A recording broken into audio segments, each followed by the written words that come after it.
Film के आगाज में हम एक औरत को सफेद गाउन में देखते हैं जो खाली सड़क पर अपनी कुल्हाड़ी तेज कर रही होती है। खामोश रात में सिर्फ कुल्हाड़ी तेज होने की आवाज आ रही होती है। इसके बाद वह औरत वहां से चली जाती है।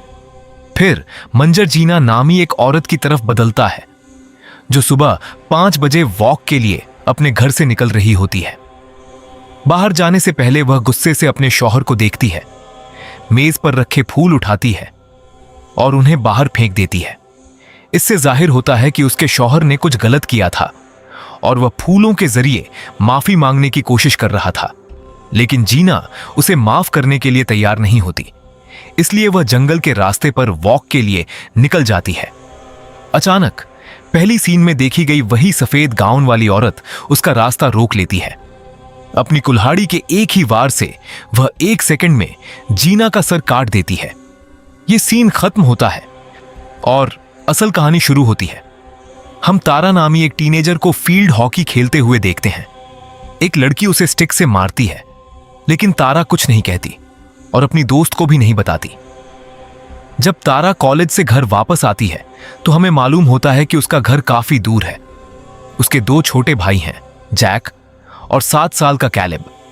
अगरचे तारा अपने सबसे छोटे भाई से बहुत मोहब्बत करती है, हम उसे ख्वाब में उसे मारने के करीब देखते हैं। इससे पहले कि ऐसा हो, तारा जाग जाती है। हाँ, यह सिर्फ एक ख्वाब था, लेकिन बहुत हकीकी महसूस हुआ।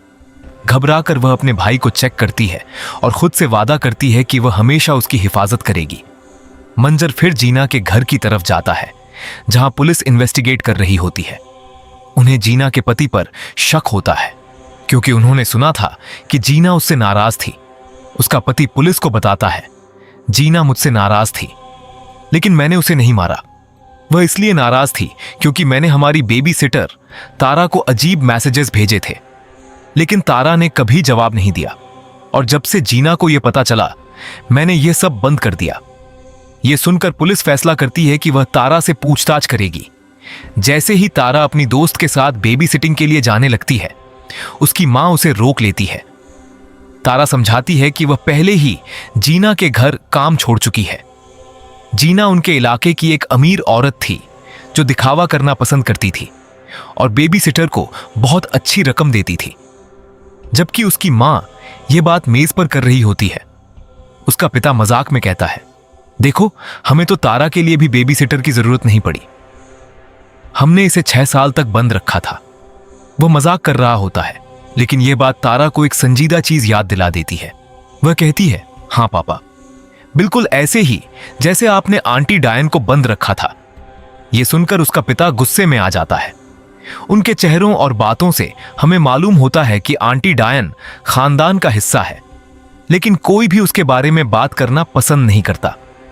जब तारा उसे मिलने जाने का मशवरा देती है तो उसके पिता और उसका भाई कैलेब फौरन इनकार कर देते हैं। यहां हमें तारा के बारे में एक और बात मालूम होती है। वह फैशन डिजाइनर बनना चाहती है। वह सिर्फ पैसे कमाने के लिए बेबी सिटिंग करती है, जबकि वह कपड़ों के डिजाइन बना रही होती है। वह एक वीडियो कॉल पर होती है। जब उसकी दोस्त घर पहुंचती है, वह कॉल बंद करती है और नीचे चली जाती है। अपनी दोस्त से बात करते हुए तारा अपने कमरे में किसी को महसूस करती है।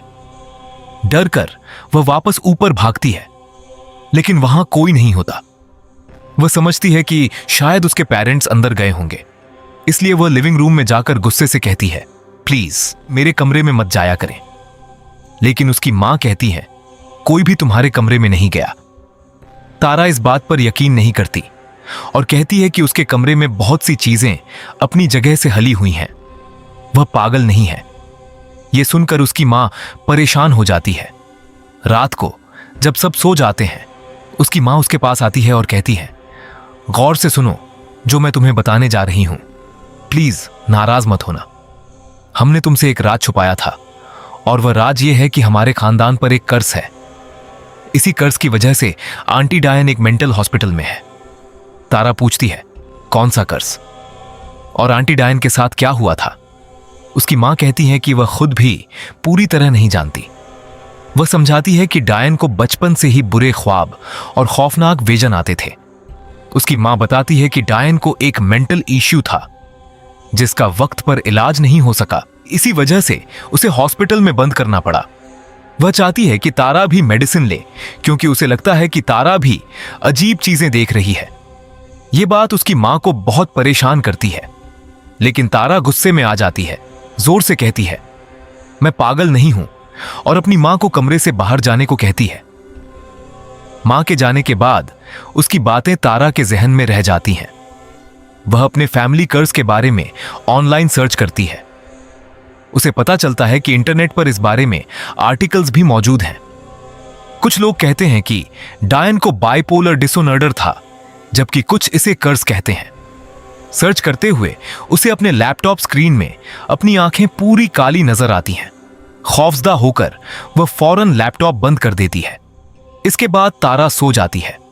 रात के दरमियान वह जागती है और अपने कमरे में एक खौफनाक डेमन को देखती है। उस डेमन के लंबे बाल होते हैं, आंखें पूरी काली होती हैं और वह सफेद गाउन पहनकर कुल्हाड़ी पकड़े खड़ी होती है। वह बिल्कुल पहली सीन वाली औरत जैसी लगती है। वह अपना नाम लिज बताती है और तारा से कहती है, अगर तुम्हें मेरी बात पर यकीन नहीं तो मेरी कुल्हाड़ी उठाओ और अपने भाई को मार दो। तारा बहुत डर जाती है, लेकिन वह जानना चाहती है कि यह सब हकीकत है या नहीं, इसलिए वह इसी कुल्हाड़ी से अपनी टांग पर खुद वार कर देती है। वह कमरे से बाहर निकलती है और अपने पेरेंट्स को आपस में लड़ते हुए सुनती है। वह तारा के बारे में बात कर रहे होते हैं। उसका पिता समझता है कि तारा को मेंटल हॉस्पिटल भेज देना चाहिए, जबकि उसकी मां समझती है कि थेरेपी से वह ठीक हो जाएगी। लेकिन उसका पिता कहता है कि डायन भी थेरेपी से ठीक नहीं हुई थी। उसकी मां गुस्से से जवाब देती है, इसे डायन से कंपेयर मत करो, वह थेरेपी से बेहतर हो जाएगी। यह सुनकर तारा अपसेट हो जाती है और बाथरूम में जाकर बैठ जाती है, जहां वह सो जाती है। सुबह जब वह जागती है तो अपनी टांग पर हकीकी जख्म देखती है। वह शौक में आ जाती है, क्योंकि उसे एहसास होता है कि डेमन सिर्फ ख्वाब नहीं था, बल्कि हकीकत में मौजूद था। इसी वजह से तारा फैसला करती है कि वह थेरेपिस्ट से मिलेगी, लेकिन वह डॉक्टर को यह नहीं बता पाती कि उसे मेंटल इश्यूज हैं। वह सिर्फ आंटी डायन के बारे में बात करती है और बताती है कि डायन ने सिर्फ 16 साल की उम्र में अपने ही बच्चे को कत्ल कर दिया था। थेरेपिस्ट समझाता है कि शायद आंटी डायन को सिजोफ्रेनिया था, एक ऐसी कंडीशन जो एक्सट्रीम एंगर, स्प्लिट पर्सनैलिटीज और खौफनाक विजन पैदा करती है। लेकिन थेरेपिस्ट यह भी कहता है कि सिजोफ्रेनिया का इलाज मेडिसिन और थेरेपी से मुमकिन है। यह सुनने के बाद तारा वहां से निकलती है, पूरी तरह डिटरमिन्ड कि वह कभी अपनी फैमिली को डायन की तरह हर्ट नहीं करेगी। जैसे ही वह बाहर निकलती है, उसे लीज की आवाज सुनाई देती है। लीज उसे बताती है कि आंटी डायन के बारे में जो कुछ वह जानती है, दैट वह सब गलत है। इसी दौरान जीना के मर्डर की इन्वेस्टिगेशन करने वाले पुलिस ऑफिसर्स वहां पहुंच जाते हैं। वह उससे पूछते हैं कि जीना के कत्ल वाले दिन वह कहां थी। तारा उनके सवालों के जवाब देती है और बताती है कि उसने जीना के घर काम क्यों छोड़ा। जीना के शौहर ने उसके लिए कपड़े खरीदे थे और उसे कहा था कि वह उसके लिए मॉडल बने, अच्छे पैसों के वादे के साथ। जब तारा ने हां कहा तो वह उससे गलत अंदाज में बात करने लगा। जीना को यह पता चल गया, इसलिए तारा ने वह जॉब छोड़ दी। अगले दिन तारा की एक दोस्त जंगल के रास्ते घर जा रही होती है कि अचानक उसे अजीब आवाजें सुनाई देती हैं। पहले उसे कोई नजर नहीं आता, लेकिन अचानक सफेद गाउन वाली एक औरत कुल्हाड़ी के साथ सामने आ जाती है। लड़की बहुत डर जाती है। वह भागते हुए गिरती है और वह औरत कुल्हाड़ी से उसकी उंगलियां काट देती है, फिर उसे कत्ल कर देती है। अगले मंजर में दिए तारा अपने घर में अपनी दोस्त सुसान के साथ होती है। तारा को स्ट्रेस्ड देखकर सुसान पूछती है, क्या तुम ठीक हो? तारा कहती है, नहीं, मैं अपने दिमाग को कंट्रोल नहीं कर पा रही। मुझे लगता है कि मैं अपने खानदान को मार दूंगी। सुसान हल्के अंदाज में कहती है, फिक्र न करो, हर टीनेजर कभी ना कभी क्रेजी महसूस करता है। लेकिन तारा कहती है, यह मुख्तलिफ है, मुझे लगता है कि मैं वाकई किसी को मार दूंगी। यह सुनकर सुसान सीरियस हो जाती है। वह तारा से कहती है कि यह बात किसी को मत बताना। लेकिन हकीकत में तारा की मां एमिली बेबी मॉनिटर के जरिए सब कुछ सुन रही होती है और बहुत ज्यादा परेशान हो जाती है। अगली सुबह उन्हें आंटी डायन से मिलने जाना होता है, लेकिन तारा के सबसे छोटे भाई को तेज बुखार हो जाता है। एमिली तारा से कहती है कि वह सुसान के साथ चली जाए, क्योंकि आंटी डायन उनका इंतजार कर रही है और अगर वह न गए तो वह बहुत दुखी होगी। इसलिए तारा सुसान को लेकर आंटी डायन के हॉस्पिटल पहुंचती है। तारा को देखते ही आंटी डायन के चेहरे का रंग बदल जाता है। वह बहुत परेशान नजर आती है। वह तारा से कहती है, आज तुम मुख्तलिफ लग रही हो। मैं तुम में कुछ ऐसा देख रही हूं जो पहले कभी नहीं देखा। वह कहती है कि तारा के चेहरे पर मौजूद डार्कनेस बिल्कुल वैसी ही है जैसी कई साल पहले उसके अपने चेहरे पर थी। फिर वह पूछती है, क्या तुम लिज से मिल चुकी हो? तारा हैरान हो जाती है। डायन उसे समझाती है, हमारे खानदान पर कर्ज है। हमारे खानदान की औरतें एक खास उम्र में लिज से मिलती हैं। वह मजीद कहती है, मैं भी लिज से मिली थी। हकीकत में तुम्हारी मां एमिली ने भी उसे देखा था। डायन कहती है कि लिज उनके दिमाग से खेलती है ताकि वह बुरे काम करे। वह तारा से कहती है, इस वक्त तुम्हारे ख्यालात बहुत तारीख और गलत होंगे, इसीलिए आज तुम ऐसी लग रही हो। तारा जवाब देती है, मैं तुम्हारी तरह किलर नहीं हूं। डायन कहती है, मैं भी पहले ऐसी नहीं थी। मुझे खुद नहीं पता चला कि वह बुराई कब मुझ पर हावी हो गई। उसने मुझे मजबूर किया कि मैं अपने ही बच्चे को मार दूं। अब तक तारा यही समझती थी कि डायन ने अपने बच्चे को सफोकेट किया था, लेकिन डायन बताती है, मैंने उसे लिज की दी हुई कुल्हाड़ी से मारा था और मैं अपने कंट्रोल में नहीं थी। यह सुनकर तारा गुस्से से भर जाती है। वह चीख कर कहती है, तुम जहन्नुम में सड़ोगी। यह बात डायन को इतना गुस्सा दिलाती है कि वह जोर जोर से चीखने लगती है। एक नर्स फौरन अंदर आती है ताकि उसे काबू करे, जबकि तारा डर कर वहां से भाग जाती है। सुसान उसे कांपते हुए देखती है और पूछती है, क्या हुआ? तारा उसे पूरी सच्चाई बता देती है। घर वापस आकर तारा अपनी मां से पूछती है, आपने मुझसे क्यों झूठ बोला कि डायन ने अपने बच्चे को सफोकेट किया था? उसने मुझे बताया कि उसने अपने बच्चे को कुल्हाड़ी से मारा था। उसकी मां जवाब नहीं देना चाहती, लेकिन तारा बार बार सवाल करती है। वह कहती है, डायन ने मुझे बताया कि उसने लिज को भी देखा था। उसकी मां इनकार करती है और कहती है, मैंने उस वक्त डायन से झूठ बोला था ताकि वह खुद को अकेला या पागल महसूस न करे। एमिली कहती है, तुम उस दिन की हकीकत जानना चाहती हो तो सुनो। डायन बहुत ज्यादा शराब पीती थी और रोज बेहोश हो जाती थी। यह इतना आम हो गया था कि हमने इस पर तवज्जो देना छोड़ दी थी। एक दिन वह फिर नशे में बेहोश हो गई। जब मैं उसके कमरे में गई, उसके हाथ में कुल्हाड़ी थी। वह बेहोश थी, लेकिन हर तरफ खून फैला हुआ था और उसके बच्चे का सर कटा हुआ था। वह अभी बात कर ही रहे होते हैं कि दरवाजे पर नॉक होती है और उन्हें एहसास होता है कि पिता घर आ चुका है। एमिली तारा से कहती है कि यह सब बातें उससे सीक्रेट रखना। बाद में तारा ऑनलाइन लिज के बारे में सर्च करती है। उसे मालूम होता है कि लिज एक विच थी जो डार्क रिचुअल्स में शामिल थी और उसका पुराना घर अब एक म्यूजियम है। तारा वहां जाने का फैसला करती है और सुसान को भी बताती है। सुसान जाने से इनकार कर देती है क्योंकि उसे लगता है कि यह बहुत खतरनाक है। नाराज होकर तारा कॉल बंद कर देती है। तारा और उसका दोस्त कार्ल लिज के म्यूजियम हाउस पहुंचते हैं। वह रात वहीं गुजारने का प्लान बनाते हैं और तारा लिज का पुराना कमरा बुक करती है। गाइड उन्हें बताता है कि रात 8 बजे वहां सेयांस होगी। सेयांस एक रिचुअल होता है जहां लोग जमा होकर आत्माओं को बुलाते हैं और उनसे बात करने की कोशिश करते हैं। म्यूजियम में घूमते हुए तारा को लिज की आवाज सुनाई देती है। वह एक कमरे में दाखिल होती है और देखती है कि लिज भी बिल्कुल उसकी तरह ड्रेसेस डिजाइन करती थी। इन्हें देखते हुए तारा को विजन आने लगते हैं। इसी दौरान हम उस अमीर आदमी को देखते हैं जिसने तारा को हैरास किया था। वह तारा के डिजाइन्स पहने डांसिंग कर रहा होता है कि अचानक दरवाजे पर नॉक होती है। लिज सामने आती है और गर्दन पर एक ही वार से उसे कत्ल कर देती है। वापस म्यूजियम में तारा वहां की लेडी के साथ सेयांस में शामिल होती है।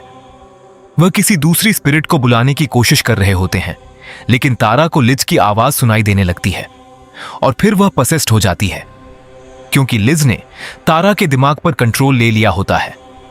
वह म्यूजियम वाली लेडी को अपनी इविल स्टेप मदर समझने लगती है। इसलिए वह उसे मारने के लिए कुल्हाड़ी उठा लेती है। अचानक तारा को लिज की असल मां का घोस्ट नजर आता है। इससे पहले कि वह लेडी को मारती, बाद में उसका दिमाग विजन से भर जाता है और वह दबाव बर्दाश्त न करके बेहोश हो जाती है। जब कार्ल उसे बेहोश पाता है तो वह उसे उठाकर घर ले आता है। अगले दिन सुसान तारा के घर जाती है और एमिली से पूछती है, तारा के नए कपड़े कहां हैं? मुझे उन्हें पैक करना है। एमिली कहती है कि वह बेसमेंट में है। जब सुसान उन्हें लेने नीचे जाती है तो वह एक बड़े ट्रंक पर ताजा खून देखती है। वह खौफजदा हो जाती है। इससे पहले कि वह भाग सके, कोई उस पर हमला कर देता है, कुल्हाड़ी से वार करता है, सुसान को कत्ल कर देता है और उसकी लाश ट्रंक में बंद कर देता है। घर वापस आते हुए तारा सुसान को कई बार कॉल करती है, लेकिन वह जवाब नहीं देती। जब तारा घर पहुंचती है और दोबारा कॉल करती है तो उसे बेसमेंट से सुसान के फोन की रिंगिंग सुनाई देती है। हैरान होकर वह अपनी मां को आवाज देती है, लेकिन कोई जवाब नहीं आता। घबराकर वह अपने बेबी ब्रदर जैक को ढूंढती है। वह अपने क्रिब में नहीं होता और उसे कहीं नहीं मिलता। आखिरकार उसका भाई कैलेब एटिक से आवाज देता है। वह कहता है कि उसने बेबी को एटिक में छुपा दिया था क्योंकि उसने घर में एक खौफनाक फिगर देखी थी। जब तारा सुसान के बारे में पूछती है, कैलेब कहता है कि वह नीचे ट्रंक के अंदर मुर्दा है। तारा अपना फोन कैलेब को देती है, उसे 911 कॉल करने को कहती है और अपनी मां को ढूंढने निकल जाती है। कैलेब अपने डैड को कॉल करता है और सब कुछ बताता है। उसका डैड फौरन पुलिस को कॉल करता है और घर की तरफ भागता है। तारा और कार्ल एक स्टिक लेकर एमिली को ढूंढ रहे होते हैं। अचानक एक औरत दीवार के पीछे से कुल्हाड़ी से वार करती है, कार्ल को जख्मी करती है और भाग जाती है। तारा जल्दी से कार्ल के जख्म पर बेल्ट बांधती है ताकि खून रुक जाए और कातिल को पकड़ने निकल जाती है। तलाश करते हुए तारा को घर में एक और लाश मिलती है। वह आंटी डायन की लाश होती है और उसके बिल्कुल पास वह अपनी मां को देखती है, सफेद गाउन पहने हुए। यह बिल्कुल वही गाउन होता है जो डेमन लिज ने पहना था। एमिली मुकम्मल तौर पर अपने होश में नहीं होती। वह तारा से कहती है, मैंने सालों तक मेडिसिन ली, लेकिन मैं अपने पागलपन को हमेशा नहीं छुपा सकती थी। जब वह तारा पर कुल्हाड़ी से वार करती है, तारा पीछे हटती है, फिसलती है और गिर जाती है।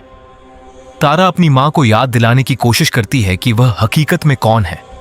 वह कहती है कि वह लिज नहीं, बल्कि एमिली है, तारा, जैक और कैलेब की मां। एक लम्हे के लिए एमिली को होश आता है और वह अपने की पर रोने लगती है। तारा को सुकून मिलता है कि उसकी मां वापस आ गई है, लेकिन अगले ही लम्हे ईविल दोबारा उस पर हावी हो जाता है। एमिली कहती है, मुझे किसी की मदद की जरूरत नहीं। वह तारा को धक्का देती है और कहती है, मैं तुम्हें मार दूंगी, लेकिन पहले जैक और कैलेब को मारूंगी, क्योंकि बच्चा हमेशा रोता रहता है। फिर वह एक डार्क सीक्रेट बताती है, तुम जानती हो, आंटी डायन ने अपने बेटे को नहीं मारा था, मैंने उसे मारा था और कुल्हाड़ी उसके हाथ में रख दी थी।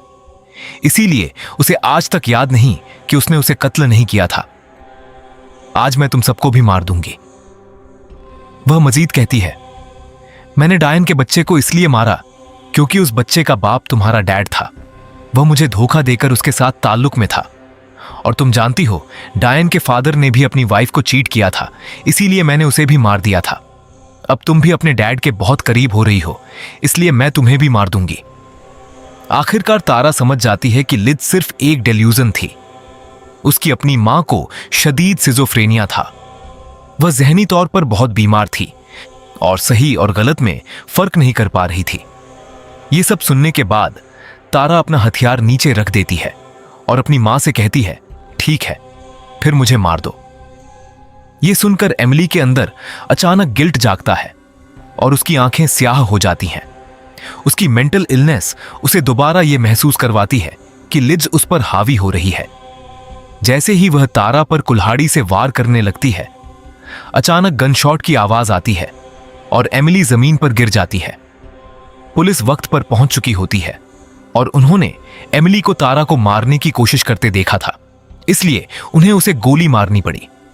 बाद में कार्ल और एमिली जो दोनों बुरी तरह जख्मी होते हैं, हॉस्पिटल ले जाए जाते हैं। तारा अपने डैड के साथ महफूज होती है। एमिली जिंदा बच जाती है, लेकिन बहुत बुरी हालत में उसे बंद कर दिया जाता है। वक्त गुजरता है और तारा अपने डैड से वादा करती है कि वह थेरेपी लेगी और मेडिसिन इस्तेमाल करेगी ताकि वह अपनी मां जैसी न बन जाए। वह कहती है कि वह अपने छोटे भाइयों की हिफाजत और देखभाल की पूरी जिम्मेदारी लेगी। बाद में सब लोग सुसान की कब्र पर जाते हैं और वहां फूल रखते हैं। ऐसा लगता है कि अब सब कुछ ठीक हो गया है, लेकिन एक दिन तारा देखती है कि कैलेब की गाड़ी के पीछे कोई बैठा हुआ है। वह ईविल स्पिरिट लिज होती है, जो अब कैलेब से बात कर रही होती है। यह साबित करता है कि यह कर्स सिर्फ लड़कियों को नहीं बल्कि लड़कों को भी मुतासिर करता है। अब आगे क्या होगा? फिल्म एक खौफनाक क्लिफहैंगर के साथ खत्म हो जाती है।